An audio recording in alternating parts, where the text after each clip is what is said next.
أعوذ بالله من الشيطان الرجيم. بسم الله الرحمن الرحيم.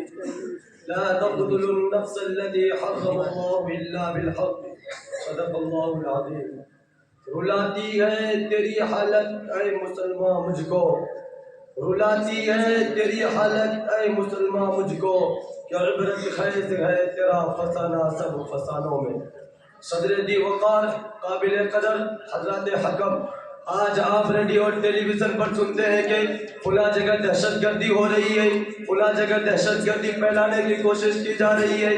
آج دہشت گردوں نے اتنے لوگوں کو موت کے گھاٹ اتار دیا، اتنے لوگوں کی جانیں ضائع ہو گئی، اتنے املاک برباد ہو گئے، اور ان سارے جرائم کا مجرم اسلام اور اسلام کے نام لیوا کو قرار دیا جا رہا ہے۔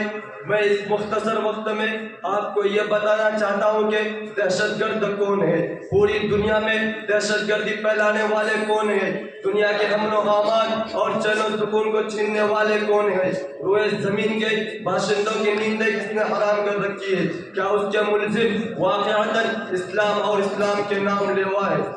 دوستو اور اسلام کے پروانوں، اسلامی تاریخ کے مطالعہ کرنے والے جانتے ہیں کہ اسلام نے ہمیشہ امن و شانتی کی دعوت دی ہے، صلح آشتی کی دعوت دی ہے، آپسی محبت و الفت کی دعوت دی ہے، اخوت و بھائی چارگی کی دعوت دی ہے، میل ملاپ اور خیر سگالی کی دعوت دی ہے، نصیحت و خیر خواہی کی دعوت دی ہے، ظلم و زیادتی سے روکا ہے، فتنہ و فساد سے روکا ہے، حق تلفی اور حق باندھنے سے روکا ہے، خواہ مخواہ کے نزاعات سے روکا ہے۔ اسلام کے عدل و انصاف اور دعوت امن و شانتی کا اندازہ لگانے کے لیے ضروری ہے کہ ہم قبل از اسلام کے حالات سے اچھی طرح واقف ہوں کہ اسلام سے پہلے دنیا کیسے کیسے حالات سے گزری ہے۔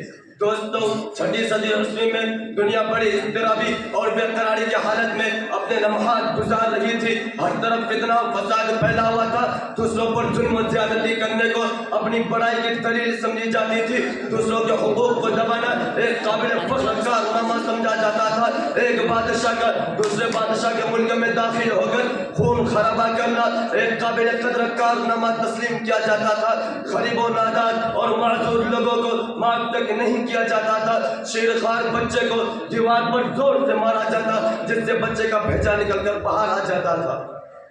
کسر و کسرا کی تاریخ کسے معلوم نہیں، روم و ایران کی ویرانی کسے یاد نہیں، بخت نصر کے قتل عام سے کون واقف نہیں، جنگ خلاف کی بے دردی سے کون آشنا نہیں۔ الغرد پوری دنیا میں فساد پھیلا ہوا تھا، چاہے روم یا ایران، پاکستان ہو یا ہندوستان، یورپ ہو یا ایشیا، روئے زمین کا کوئی خطہ ایسا نہیں تھا جہاں لوگ امن و شانتی کی زندگی بسر کر رہے ہوں۔ اس حالت کو بیان کرتے ہوئے قرآن کریم نے کہا ہے ظہر الفساد فی البر والبحر بما کسبت ایدی الناس۔ ایسے خطرناک اور تاریخ ترین حالات میں اسلام کا ظہور ہوتا ہے اور اس مضطر و پریشان دنیا کو حقوق انسانی کا پیغام سناتا ہے، امن و شانتی کا پیغام سناتا ہے، صلح آشتی کا پیغام سناتا ہے۔ اسلام کہتا ہے صلح جنگ سے بہتر ہے چاہے جھک کر ہو۔ صلح حدیبیہ کی تاریخ کسے یاد نہیں، مسلمانوں کو کس طرح اثنائے سفر راستے میں روکا گیا۔ قرآن کریم کہتا ہے ناجائز کسی کو قتل کرنا جائز نہیں، کسی کے املاک کو ہلاک کرنا جائز نہیں، کسی پر ظلم و زیادتی کرنا فساد اور دہشت گردی ہے، اور اللہ تعالیٰ فساد اور دہشت گردی کو پسند نہیں فرماتا۔ قرآن کریم کی ایک آیت امن کی دعوت دیتی ہے اور دہشت گردی سے روکتی ہے، لیکن آج میڈیا کے ذریعہ اسلامی تعلیمات کو مسخ کرنے کی کوشش کی گئی، اسے دنیا والوں کے سامنے بدنام کیا گیا۔ جو امن و شانتی کا داعی تھا اسے دنیا والوں کے سامنے مجرم بنا کر پیش کیا گیا، لوگوں کو اس سے نفرت دلائی گئی۔ خرد کا نام جنوں رکھ دیا جنوں کا خرد، خرد کا نام جنوں رکھ دیا جنوں کا خرد، جو چاہے آپ کا حسن کرشمہ ساز کرے۔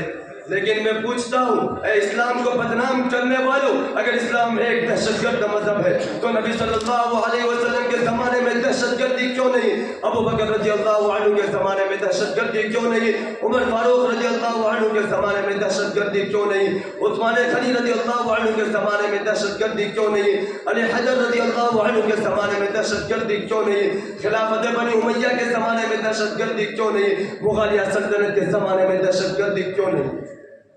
جبکہ ان کے پاس اس وقت طاقت و قوت تھی، وہ دنیا کو تہو بنا کر سکتے تھے، لیکن آج جبکہ وہ کمزور ہو چکے ہیں، ان کی حکومتیں ختم ہو چکی ہے، وہ محکومی اور مخلوق الحال زندگی بسر کر رہے ہیں، ان پر دہشت گردی کا الزام کیوں لگایا جا رہا ہے؟